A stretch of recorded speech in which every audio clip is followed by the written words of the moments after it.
અરવલ્લીમાં થયેલ મેઘમહેરને પરિણામે ભિલોડા શામળાજી હાઈવે પરનો ડાયવર્ઝન ધોવાયો। જયસિંગપુર ગામ પાસેનો ડાયવર્ઝન તૂટી જવાથી હાઈવે સંપૂર્ણપણે બંધ કરવામાં આવ્યો। ભિલોડાથી શામળાજી વચ્ચેનો વાહન વ્યવહાર પણ ખોટવાયો છે।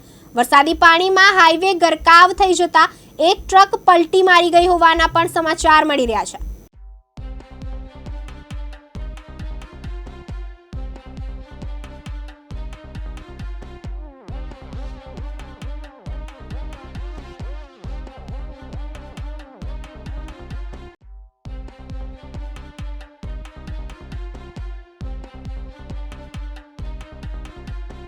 राजेंद्र मीणा है।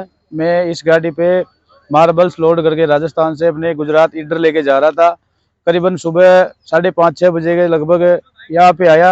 जो ये डाइवर्जन है जयसिंहपुरा से पहले शामलाजी ईडर वाले रोड पे, तो एक मेरे आगे 10 चक्का गाड़ी चल रही थी, वो निकल गई। उसके पीछे मैं भी निकाल रहा था, तो ये डाइवर्जन पे गाड़ी पानी अधिक होने की वजह से मेरा गाड़ी बैठ गया। पूरा बैठने की वजह से मार्बल्स था ऊपर ब्लॉक थे, वो पानी के अंदर गिर गए। पूरा माल पानी में है, मेरा गाड़ी अभी भी फंसा हुआ है।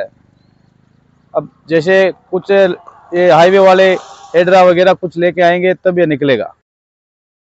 ऋतुल प्रजापति, दिव्यांग न्यूज़, अरवल्ली।